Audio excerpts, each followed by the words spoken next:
Well, okay, we'll go ahead and start now. Thank you so much for taking time out of your Tuesday evening, your Tuesday with our 2:22:22.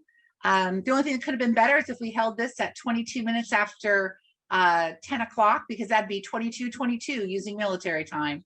Um, but thank you so much again for joining us. My name is Stephanie Smith, and I'm the Director of Election Services for Best and Krieger, and we are the city's redistricting consultant for their Census Redistricting 2022.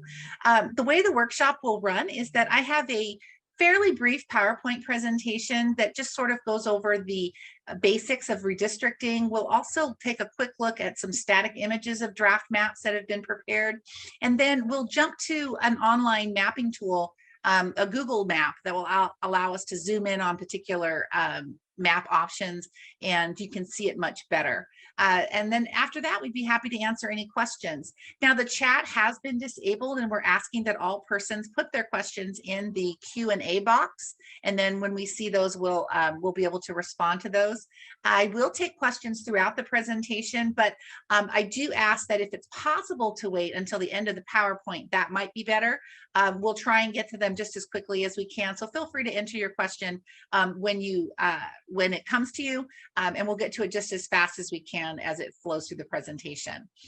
So very quickly today, what we'll do is, again, I want to go over the process for redistricting. We'll take a quick look at what redistricting is, and then we'll review the draft maps that the City Council will be considering.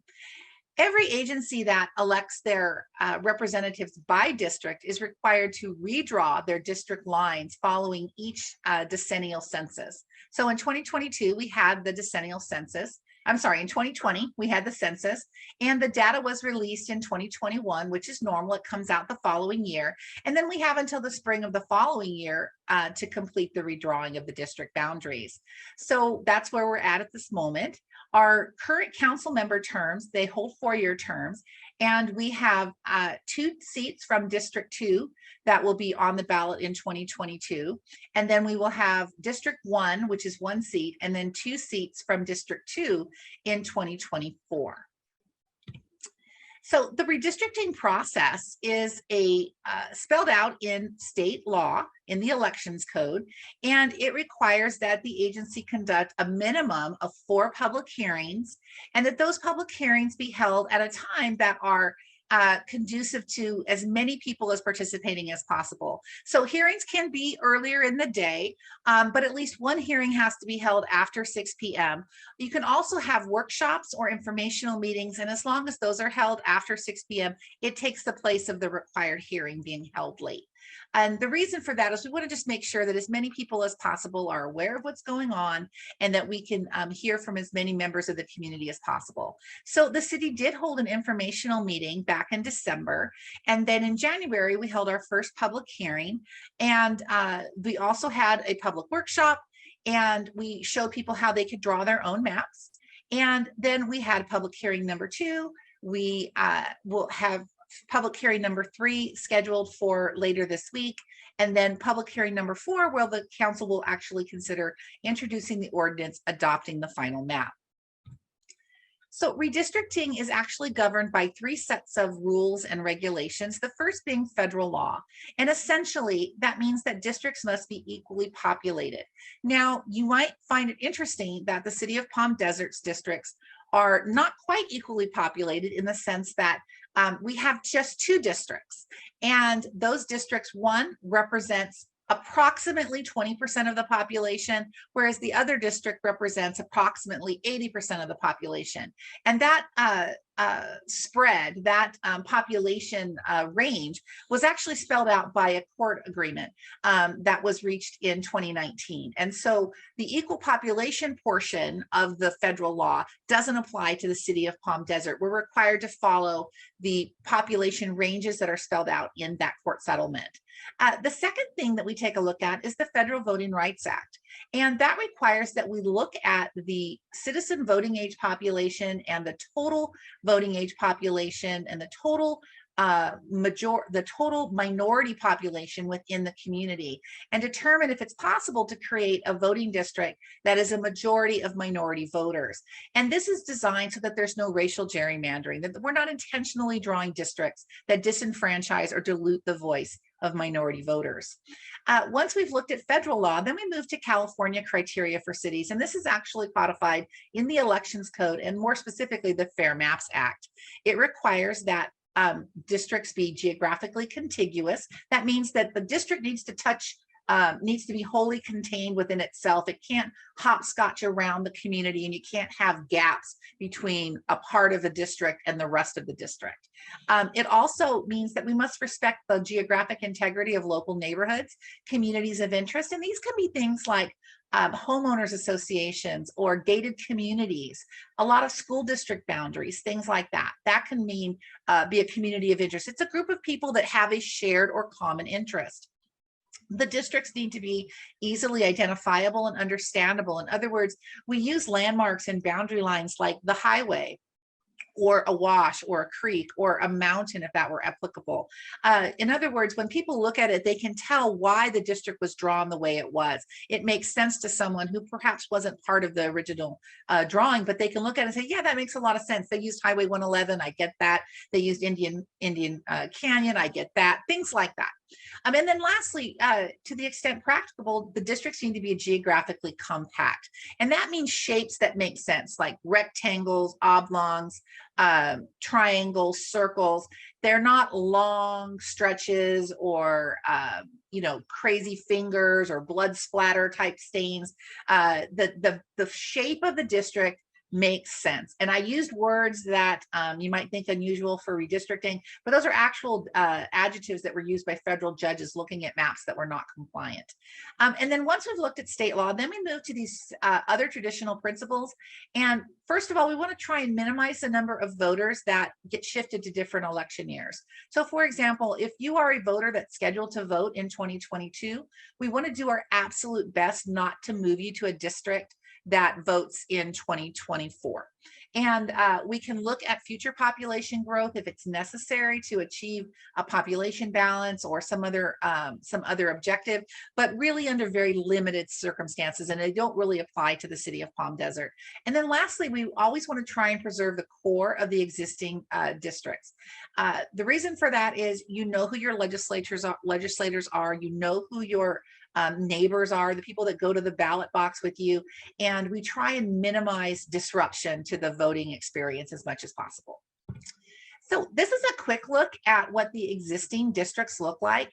And as you'll notice, District 1 is barely contiguous. The green square that's off to the left just barely touches the main part of the district and actually touches them on opposing corners. That is, while it was permissible when the city entered into their original district boundaries, subsequent to that, the Fair Maps Act was adopted, and that's actually prohibited. So the new maps that we draw, definitely we want to address that. It's called contiguity. And then the second thing that's a little bit unusual about your District 1 is that you do have the creek or the wash that goes there. There's also, I believe, a gated community on this side of it right here.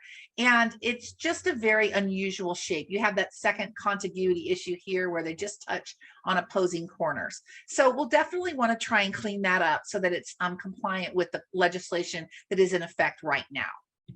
And this is a quick look at what the division boundaries look like with your 2020 census data.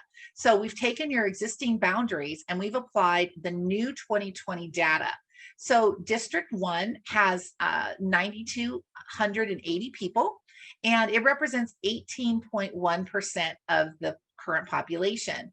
That leaves District 2 with about 42,000 people at 81.9%. Now, very importantly, this range permitted right here is the range that was identified in the settlement agreement. So it's very important. Notice it says 18.4.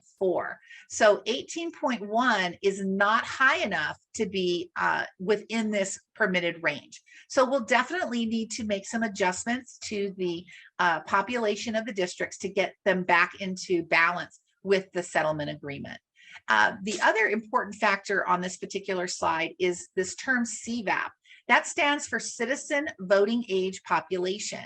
And when we look at whether or not we can create a majority minority voting district, we look at the CVAP totals. So currently your existing division boundaries for division District 1 has 6,531 persons of voting age, citizens of voting age. So notice the total population is 9,280, but the CVAP population is 6,531. Now, the difference between the two could be a couple things. Number one, minor children. So minors are not citizens of voting age. The second thing, it could be residents that have not completed the citizenship process. They could be green card holders, they could be undocumented, but the difference between these two populations, for the most part, is generally the fact that you have minor children. Minors are included in this population, but they're not included in this population. So the CVAP total for District 1 is 6,531. And then when you look to see if you can have a majority minority voting district, you're looking to see if there's a minority population that rises to the level of 50% plus 1%. And so the largest minority population in Palm Desert is the Hispanic population. And if we look at the Hispanic population in District 1, it is not 50% of the CVAP total. So it currently is not that. Now, that's not a requirement under your settlement agreement. It is an aspirational goal, but it is not required. It's just something that you want to try and do to make sure that you're not disenfranchising the voice of minority voters. So what are the issues regarding your current boundaries? Number one, that total deviation exceeds that permitted range, like I mentioned. And then essentially the district boundaries must be adjusted for population balance to get them back in that permitted range. So when we look to draw maps, the preeminent considerations, the things that are basically non-negotiable, the first one is that equal population, one person, one vote that I was telling you about. However, under the settlement agreement, it established permitted population ranges. So that's what we strive to do. The second is that they must be geographically contiguous, as I mentioned, and they must be geographically compact. And they must, in other words, they need to be shapes that make sense. Once we take a look at those non-negotiable items, then we look at what's important, things that we'd like to try and keep together. First of all, communities of interest, neighborhoods that make sense, your gated communities, your school boundaries.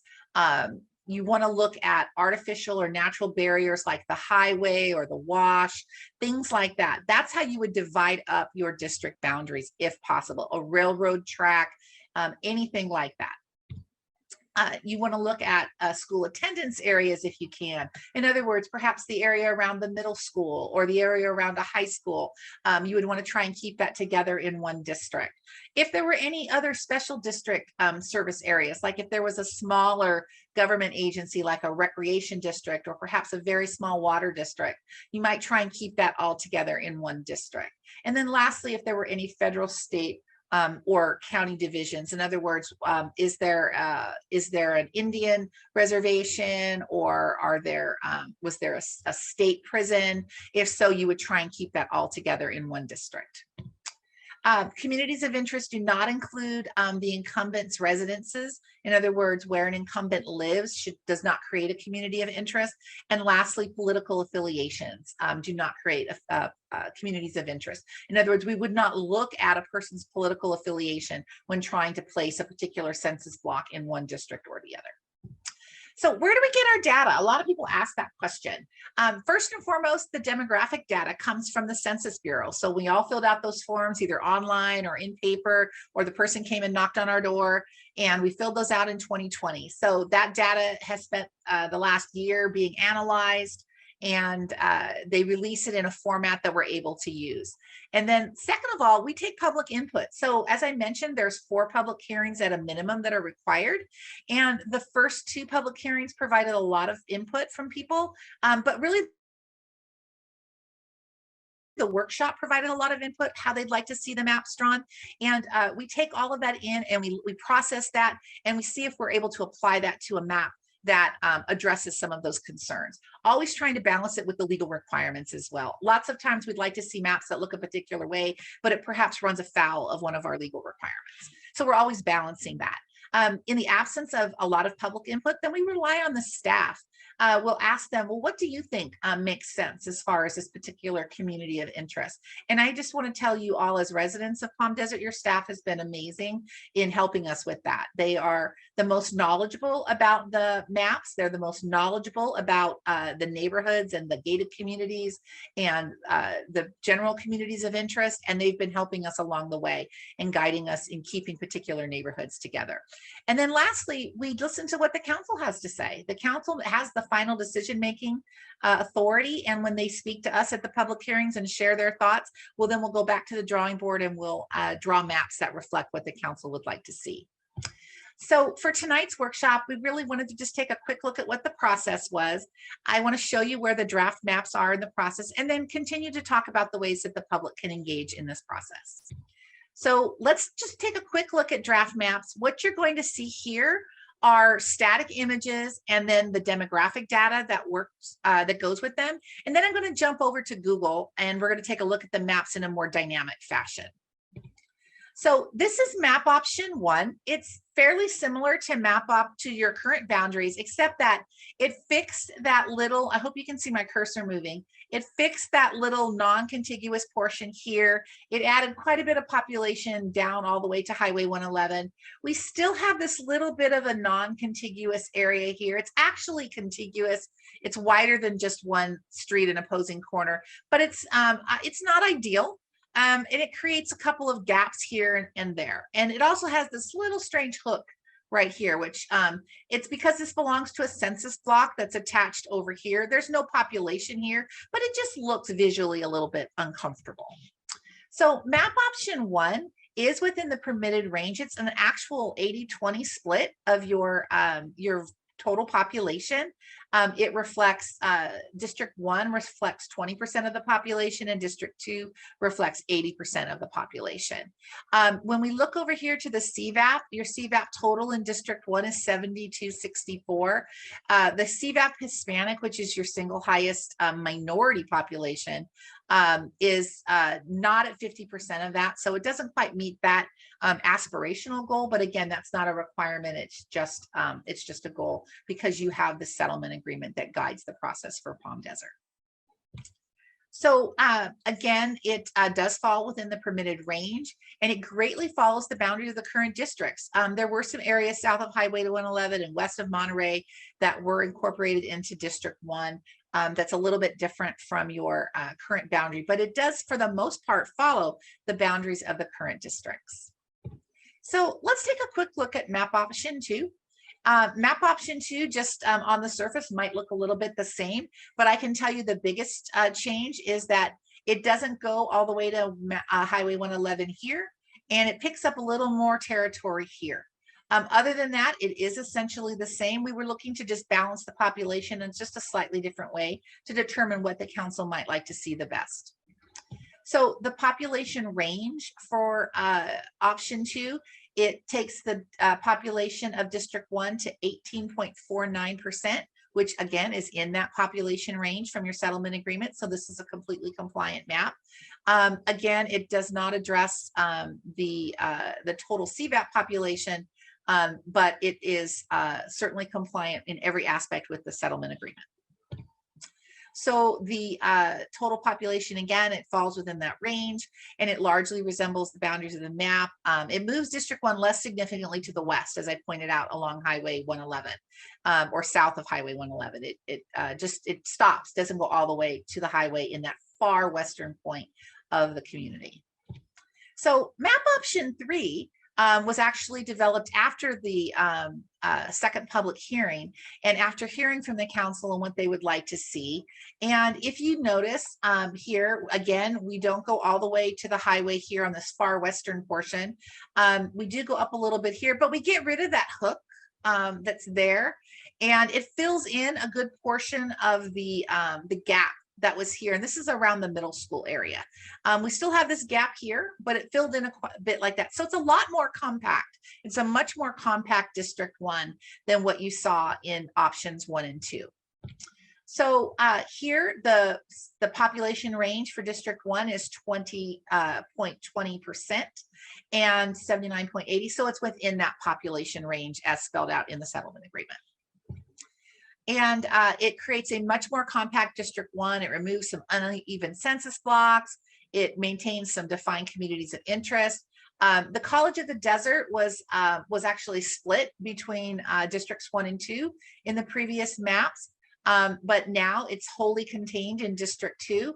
And then this map also fills in the gap in the area of Desert Charter Middle School and the Magnesia Falls Park, as I pointed out. So now let's take a quick look at option 4. Option 4 is a very compact map. It fills in all of those gaps. It does take District 1 all the way over to Highway 111. But it actually doesn't go nearly as high in this general area, and it didn't split. There's a community of interest here. I believe it's the Portola gated country club gated community that was actually split in the previous maps, and this map does not do that. So it also got rid of that long, funky little hook over here, and it's much more visually compact. It's much more shaped in a way that makes sense, I think, to most voters. Now, it does create a non-contiguous District 1. And that's something that needs to be addressed, because if you notice District 1 here, I'm sorry, District 2 and District 2, they don't touch each other. So this is that's a concern, and it needs to be addressed. And so the population range here is 19.94%, which is within that settlement range. It was submitted by a member of the public, which is something that I'm going to talk about in just a little bit about how the public can get involved. And the public, took an interest. They wanted to draw a map. And whereas they did meet those requirements for compactness in District 1 and that total population, it creates a non-contiguous District 2. So officially, that map could not be adopted as it's currently drawn. So the timeline and the next steps are spelled out here. We had that first public hearing in January. We had that second public hearing at the end of January. The third public hearing was on February 11th. I'm sorry, the third public hearing is coming up. That was the deadline for the public to submit maps. And the reason we set a deadline is to allow us time to do the analysis. We want to take a look at them. We want to make sure that they meet the requirements of the code. As I just pointed out, that one particular map, it's being presented because the member of the public did submit it. But should the council like some components of it, we would have to make some other adjustments so that we could make District 2 contiguous. So we present all maps that are submitted by members of the public, but we do have to point out whether they are compliant or non-compliant with the law. So the 17th, we published some updated draft maps on the agency's website. And tonight we have our second community workshop. And the 24th, we have the third public hearing. That's Thursday night. And then after that hearing, we're going to hear from the council again. We hope to hear from members of the public. We'll take a quick look at what our maps have now. And if the council wants us to make revisions, we'll do that. And those maps will be published no later than March 3rd, because we anticipate the council actually selecting a map on at their fourth public hearing on March 10th, and we're required to have them posted 7 days prior to the council approving those final maps. So the deadline for the council to take action is actually April 17th, but it's a two-step process. The council introduces an ordinance, and then they have to have a second reading of that at a subsequent meeting. So if they do introduce that ordinance on the 10th, then they'll have the second reading on March 24th and actually finalize the process at that point. And then, of course, this will all be in effect for the election in November of this year. So I'm going to stop sharing my screen for just a second. I want to check and see if we have any questions. It doesn't look like we have any at the moment. So I'm going to just quickly go back to sharing, and I want to share the Google map so that we can see all of the various options in an easier to maneuver format. So just a quick look. This is what your existing boundaries look like. Here's current District 1, and this over here is all District 2. So our option 1, here's option 1, and you can see where the differences are as compared to your current map. In your current map, we've got College of the Desert in District 2. In option 1, it's in District 1. We also have this area here that is currently in District 2, but in option 1, it's moving to District 1. And this is that area that's south of Highway 111 that currently is in District 2, and we're moving it to District 1 in this particular option. Interesting to point out here, in this particular map, it's that Portola Country Golf Club course that is split. This community of interest is split in this map between Districts 1 and District 2. And the reason that this was done was we typically will follow census block lines. This is all one massive census block, and this is also one census block. It's not an advisable practice if you can avoid it, to split census blocks. However, it's not unheard of, and particularly when you're trying to preserve communities of interest. That's about the only reason that you would look at splitting census blocks. So in this particular map, it's just a simple population balance that seeks to get us closer to that acceptable range from the settlement agreement. So I'm going to quickly go to option 2. Now, option 2 is a little bit more compact, but it also does split this neighborhood here. As you can see, all of these homes would be split across from their neighbors, and they live in the same neighborhood. It still does have this area here that's open, and College of the Desert remains in District 1.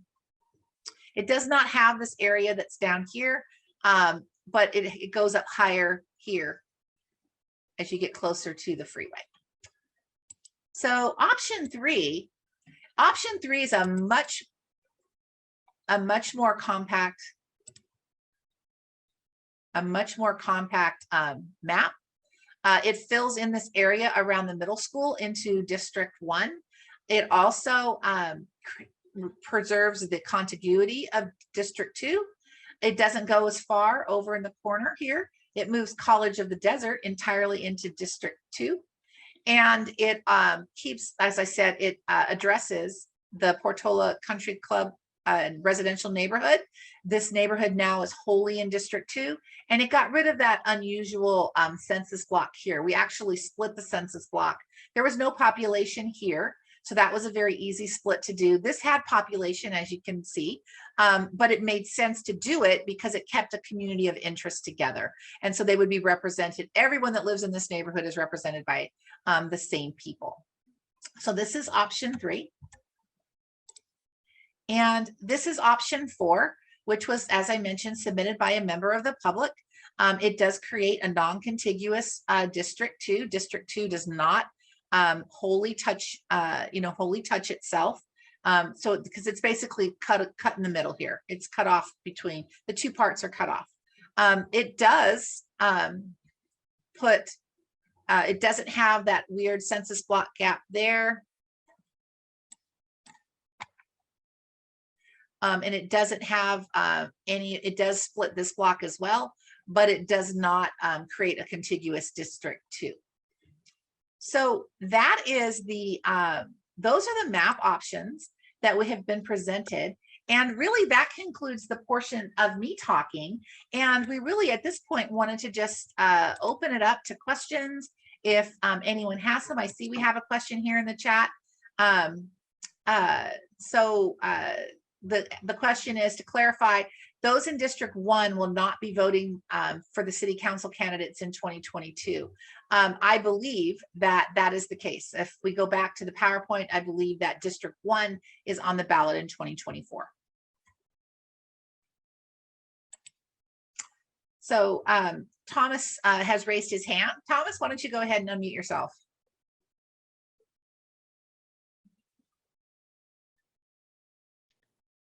Sorry, that was a mistaken raised hand. Oh, okay, making sure. Thanks.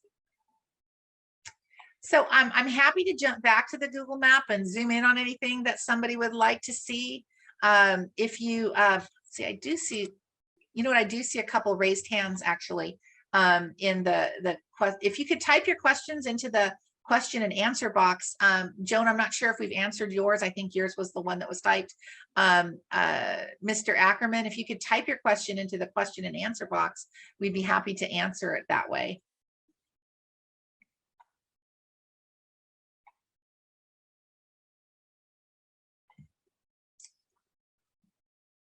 But as I mentioned, I'm more than willing to, or more than able to jump back to the Google map and show you. One of the things that the public can do is I mentioned that map option 4 was a publicly submitted map, and the person did that using the online mapping tool that was created for the city. And you can access that tool from the city's redistricting website, which is mappalmdesert.org.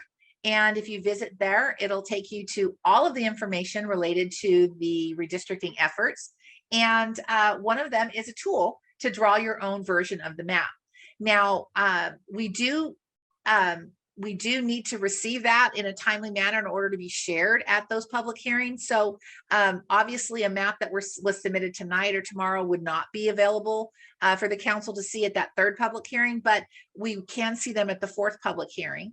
And so if you were to submit maps in the next couple of days or in the next week, we can get that analyzed and get that submitted for the council's consideration. It's a fairly easy tool to use. There's also instructions and narrated instructions, and there's a video instruction if you wanted to watch that on the redistricting website. And you can also reach out to me. My contact information is all over the instructions. And I'm happy to answer questions over the phone. I can jump on a Zoom with you and help you if you had questions about drawing your own map.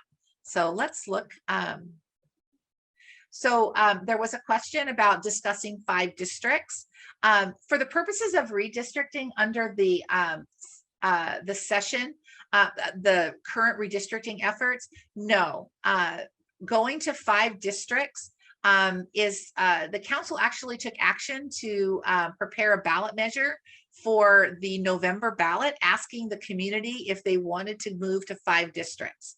And then after that, if the public's response in November is that they would like to move to 5 districts, then we would be drawing maps with a 5 district boundaries that would go into effect for 2024, likely. But the current efforts are for the 2 district plan that was approved in the settlement agreement in 2019, and that will be in effect for the 2022 election. So our next question is, in option 3, District 2 appears to be non-contiguous on the right. It seems to meet only at a corner. Is this true and allowable? Well, let's take a quick look, because I don't believe that that is the case. So we'll take a quick look in option 3. So in the right, option 3, that's the city boundary right here. That's the city boundary, and it's actually a little bit bigger than just a corner. It is contiguous. It does meet the requirements of the Fair Maps Act, and it does wrap around the current area there. So, and this area doesn't need to be contiguous because it's all one section here. I know in the smaller one, it doesn't look like it's contiguous, but when you zoom in, you can see that it's just a little bit bigger than the corner. So I'll stop sharing that. So that it doesn't look like we have any other questions. We do perfect. Since people in District 1 only have 1 vote, whereas those in District 2 vote 4 times, how does this comply with not suppressing minority voice? The settlement agreement that was agreed upon by the city in 2019, that was the plan that was created and agreed upon by all of the parties, including those seeking to improve minority voice. And so that is the plan. That is the model that the city is currently using. The council is considering, they have asked to place on the ballot a 5 district plan. It'll be on the ballot in November, but currently we are falling under the guidelines and the terms of the court settlement regarding that California Voting Rights Act claim. So, and then I have another question that, is it possible to split a census block to retain communities of interest? Yes, it is. And in fact, we did do that. We split the census block that the Portola Country Club residential community is in, so that it was not, because that census block, the census block actually had it in two different, had that neighborhood as part of that neighborhood is District 1 and part of that neighborhood in District 2. So we split the census block right down that block, the back of those homes, so that all of the people that lived in that one residential neighborhood stayed in District 2. So yes, it is possible to do that to retain communities of interest. And then can you address if that complies with the law? Ms. Spear, that actually complies with a court-ordered settlement, and court-order settlements are always part of the we have to comply with court-ordered settlements.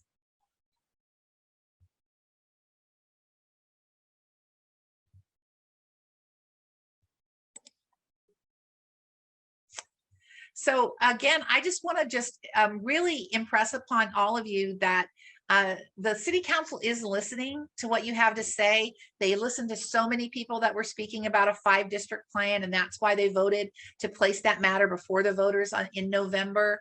They are listening to the community when they talk about their communities of interest, because they're asking us to draw maps that reflect those communities of interest. They are they want to hear from you. So at the public hearing this Thursday night, we would encourage everyone to to attend that meeting if possible, and tell them your opinions about the various map options. Jump on to the city's redistricting website at mappalmdesert.org so that you can draw your own map and submit that. Or you can also just send an email with your comments on the maps if you're not able to attend the public hearing. But the council really wants to hear from you. And the city's taken a lot of steps and a lot of efforts to translate all of these materials into Spanish. They've translated these PowerPoints into Spanish. Those are available on the redistricting website as well. They have translators available in the Zoom rooms to make sure that everyone can participate and understand the proceedings. So we would really love to hear from you. I have a quick question here, and then I'm going to jump to Heather, who I think is live in the lobby, and she may have a speaker there that wants to ask a question. Yes, hi, I'm Heather Horning. I work for the City of Palm Desert. I'm the assistant to the city manager, and I wanted to make a quick clarification regarding the ballot initiative for 5 districts. That has not been finalized at this point. It is going to the city council in March to be decided upon how they're going to be moving forward. So stay tuned. That will be coming in before the city council to decide in March. Great, thank you, Heather. That's right. They directed that be prepared and brought back to them, and that's what's happening right now. So they are listening. They are listening to what you have to say, and they're taking a look at that coming up very soon. So let's see if we have another question. Doesn't look like we have any other questions. Thank you so much for all your comments and for participating. And if that's it, then we hope to see you at the public hearing on Thursday. And I'd love to see some more maps submitted by the public. Thank you so much.